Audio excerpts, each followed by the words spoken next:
Assalamualaikum warahmatullahi wabarakatuh. Alhamdulillahi rabbil alamin. Wassalatu wassalamu ala asrofil anbiya'i wal mursalin wa ala alihi wa sahbihi ajmain. Amma ba'du. Bersyukur kita atas kehadirat Allah Subhanahu wa ta'ala, berkat limpahan rahmat serta karunia-Nya, kita sampai saat ini masih diberikan kesehatan oleh Allah Subhanahu wa ta'ala, sehingga kita masih dapat menghirup udara segar di muka bumi Allah ta'ala ini.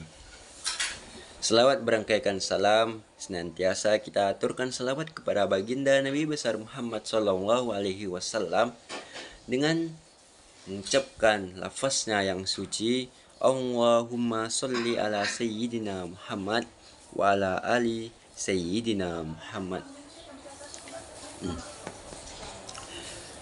Al-baghilu man zukirtu indahu falam yusalli alayya. Orang yang paling pelit di muka bumi ini bukannya orang yang tidak mau bersedekah, tetapi orang yang pelit di muka bumi ini, kata Nabi Muhammad sallallahu alaihi wasallam, ialah orang yang apabila disebutkan namaku, ia enggan berselawat kepadaku. Jadi kata Nabi itu bukannya orang yang pelit itu bukan orang yang tidak mau bersedekah, mengasih uang berupa uang atau makanan ke yayasan, ke masjid-masjid atau kemana kan. Tapi orang yang apabila disebutkan namaku, kata Nabi, ia enggan berselawat. Jika kita mendengar nama Nabi Muhammad, ia enggan berselawat, maka itulah orang yang pelit dikatakan oleh Nabi Muhammad sallallahu alaihi wasallam. Baiklah, kali ini saya akan membahas tentang fardu-fardunya berwudu yang kita ambil dari kitab Fathul Qorib dengan pengarang Muhammad bin Qasim Al-Ghazi.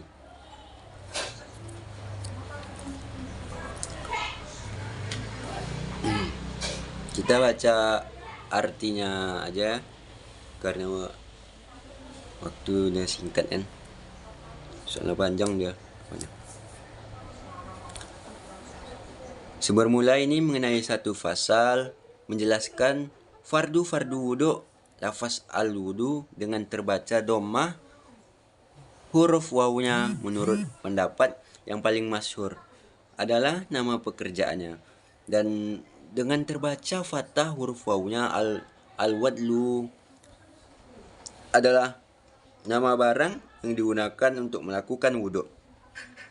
Lafaz yang pertama al-wudu mencakup beberapa fardu dan beberapa kesunahan. Fardunya wudu. Musannif menyebutkan fardu-fardunya wudu di dalam perkataan beliau, fardunya wudu ada 6 perkara. Jadi fardu wudunya ada 6 perkara. Sunnahnya wudu ada juga. Tapi kita sekarang yang kita bahas dulu fardunya wudu. Ada 6 perkara. 6 fardunya wudu. Yang pertama niat wudu. Pertama adalah niat. Hakikat niat secara syara' adalah menyengaja sesuatu besertaan dengan melakukannya. Jika melakukannya lebih akhir daripada kesengajaannya, maka disebut azam. Jadi gini. Yang pertama, fardu wudu itu niat. Hakikat niatnya secara syara' ini menyengaja sesuatu menyertakan dan melakukannya. Jika kita melakukannya di akhir, itu disebut azam, sengaja. Niat dilakukan saat membasuh awal bagian dari wajah, maksudnya bersamaan dengan basuhan bagian tersebut, bukan sebelumnya dan bukan sebelumnya dan bukan setelahnya. Niat ini dilakukan pada awal kita membasuh wajah. Pertama air ini kena wajah, nah di situ kita langsung membasuhnya. langsung kita baca niat juga pas awal kita airnya kena ke wajah kita. Nah, di situ kita langsung kita niatkan awal membasuh, sehingga saat membasuh anggota tersebut maka orang yang wudhu melakukan niat menghilangkan hadas dari hadas-hadas yang berada pada dirinya.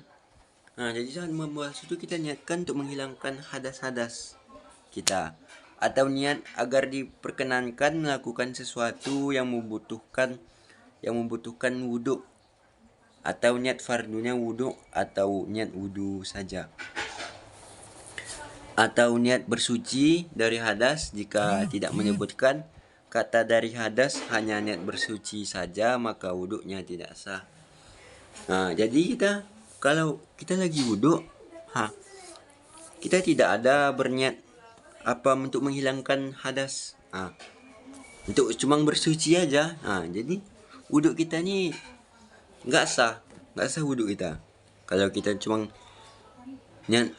bersuci aja itu nggak sah, tapi kita tuh harus berniat untuk menghilangkan hadas kecil, baru wudhu kita bisa dikatakan sah. Ketika dia sudah melakukan niat yang dianggap sah dari niat-niat di atas, dan dia menyertakan niat membersihkan badan atau niat menyegarkan badan, maka hukumnya wudhunya tetap sah. Walaupun kita untuk berniat mensucikan badan, menyegarkan badan, wudhunya tetap sah, tapi kita juga berniat untuk menghilangkan hadas. Intinya untuk menghilangkan hadas. Ya, yang pertama tadi apa? Yang pertama niat, yang kedua membasuh wajah. Niat dilakukan ketika kita pertama air itu menyentuh wajah kita. Nah, dan ketika itu kita siap, setelah itu kita membasuh wajah. Di situ kita berniatnya. Itulah penggabungan dari fardu yang pertama dan kedua. Fardu pertama nanti kita lakukan ketika di fardu kedua juga kita masukkan membasuh wajah. Ketika membasuh itu maka kita niat untuk menghilangkan hadas. Jangan untuk bersuci saja. Kalau bersuci saja tidak sah.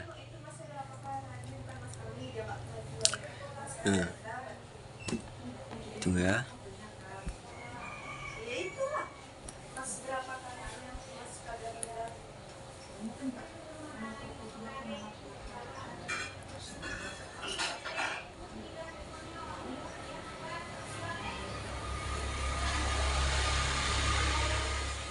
Yang kedua ya membasuh wajah.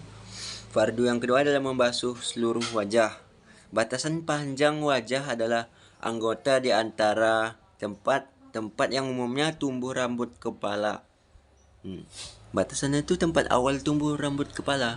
Di sini berarti di sini nih tempat awal tumbuh rambut nih. Berarti di sini batasannya. Jawalnya, jawalannya. Di situ batasannya. Di situ ya. Di atas yang tempat-tempat yang umumnya tumbuh rambut kepala dan pangkalnya lah ya ini dua rahang. Di situ batasan dari untuk membasuh wajah, dari tempat ujung rambut sampai dua rahang. Lahya ini itu adalah dua tulang tempat tumbuhnya gigi bawah. Dua tulang tempat gigi bawah. Ini dia. Situ awal kita untuk membasuh wajah. Dan batasan lebar wajah adalah anggota di antara dua telinga. Ini batasannya nih. Ini batasannya. Ketika di wajah terdapat bulu dan tipis atau lebat, maka wajib mengalirkan air pada bulu tersebut beserta kulit yang berada di baliknya atau di bawahnya. Jika ada bulu-bulu tipis nih, misalnya nih jenggot nih kumis kan, sini, di sini ada misalnya ada juga. Nanti kita wajib mengalirkan air itu kena semuanya, semua wajah kita tuh harus kena. kalau nggak ada kena, misal bisa wudhu kita tidak sah kan.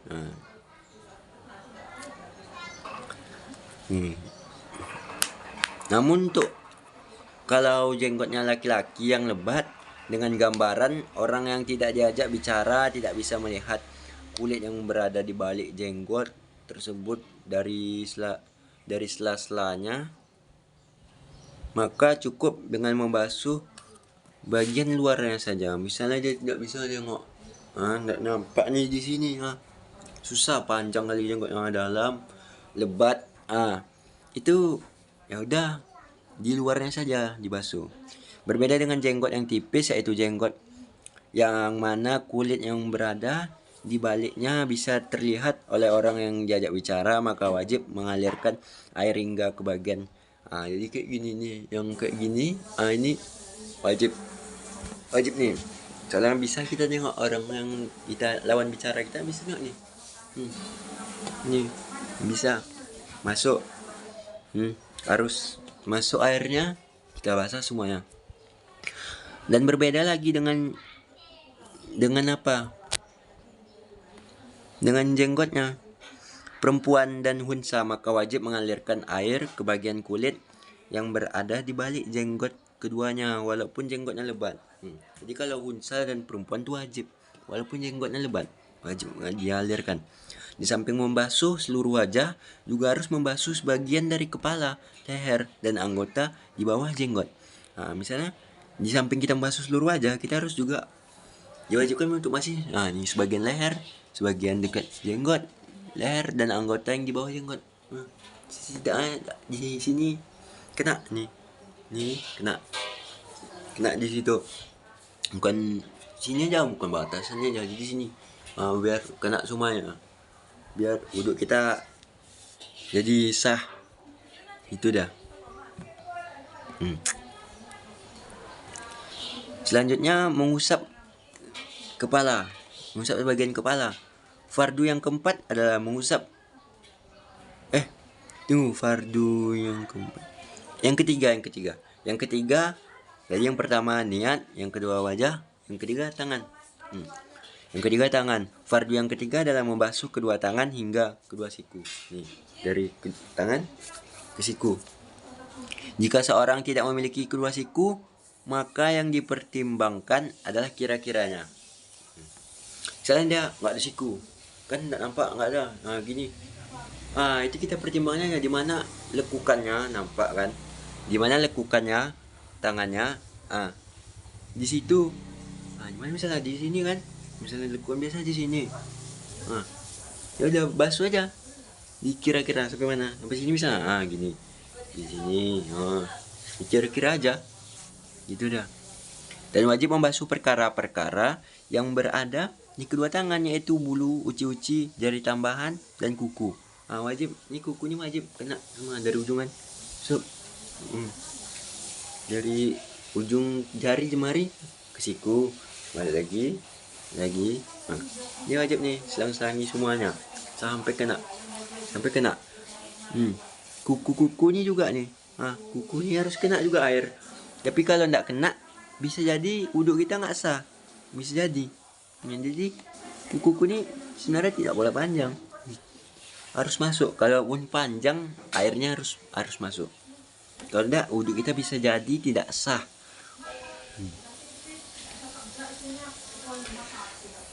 Dan wajib menghilangkan perkara yang berada di bawah kuku, yaitu kotoran-kotoran yang bisa mencegah masuknya air.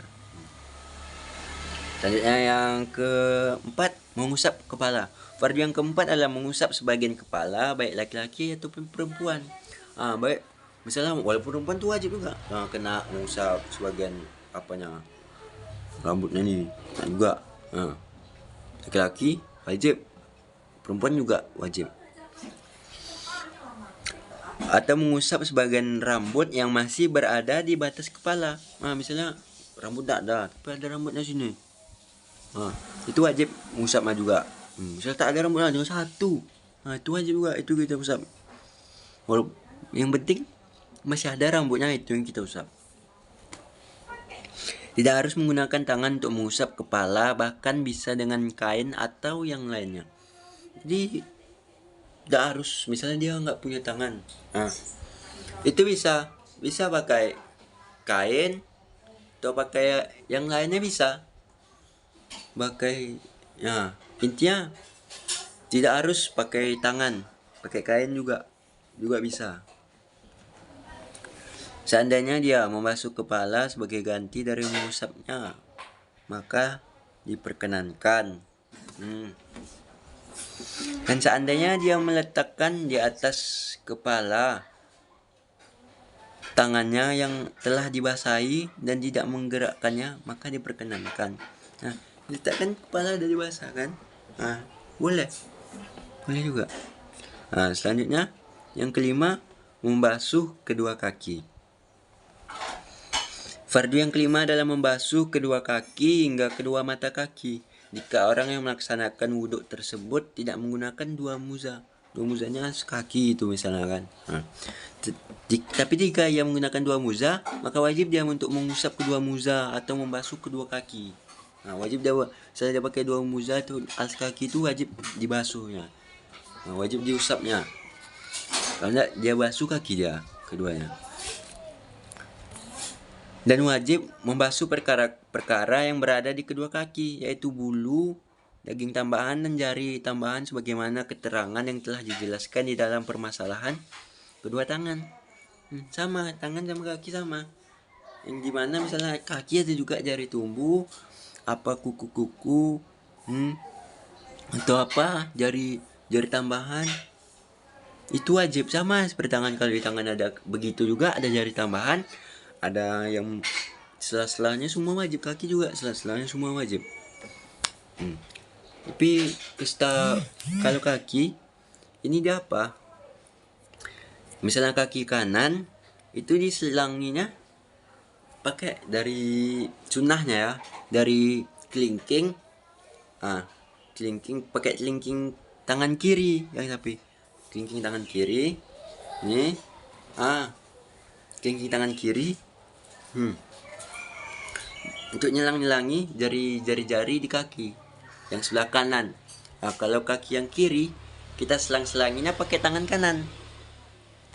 Tangan kanan selang-selangi kaki kiri, tangan kiri selang-selangi kaki kanan. Nah, begitu sunnahnya begitu. Nah, yang selanjutnya yang keenam, tertib. Fardu yang keenam adalah tertib di dalam pelaksanaannya wudhu sesuai dengan cara yang telah saja dijelaskan di dalam urutan fardu-fardunya wudhu. Sehingga kalau lupa tidak tertib, maka wudhu yang dilaksanakan tidak mencukupi. Seandainya ada 4 orang yang membasuh seluruh anggota wudhunya seorang sekaligus dengan seizinnya, maka yang hilang hanya hadas wajahnya saja. Nah, jadi kalau wudhu ini kita tidak tertib, tidak urut, misalnya dari wajah kan langsung kaki. Nah, itu wudhunya tidak sah, percuma, cuma menghilangkan hadasnya aja, tapi wudhunya nggak sah. Jadi kita harus urut dari mana tadi? Yang pertama fardu wudhu tadi niat, yang kedua membasuh wajah, yang ketiga tangan, yang keempat mengusap kepala, yang kelima kaki. Nah, yang keenam tertib. Nah, itu fardu-fardunya. Namun sunnah-sunnah wudhu juga ada. Itulah sebagian kan saya tengok kalau anak-anak masih misalnya SMP, nah SD mungkin belum tahu ada fardu, ada sunnahnya, itu mungkin belum tahu kan. Jadi dia ada juga sunnah-sunnahnya kan, yang kumur-kumur hidung, telinga, mana rambut seluruhnya. Nah, itu sunnah. Telinga, nah itu sunnah. Tapi ada juga yang wajibnya. Ini misalnya untuk kalau udah buru-buru, misalnya terlambat sholat, atau sikonnya misalnya di pesta kan, di pesta ada di rumah orang tuh kan, mau sholat terus airnya terbatas, orang banyak mau sholat. Jadi itu ya kita mikir orang juga kan. Nah, biar yang lainnya dapat kebagian juga. Yang lainnya kan mau sholat, kan fardu wudhu ada juga sunnah. Kalau sunnah kalau dikerjakan dapat pahala, kalau ditinggalkan tidak apa-apa. Tapi yang bagusnya agak sunnah. Tapi kalau misalnya sikonnya begitu, kita tidak apa-apa, gunakan fardunya aja. Niat wajah, tangan, kepala, mengusap kepala, kaki tertib.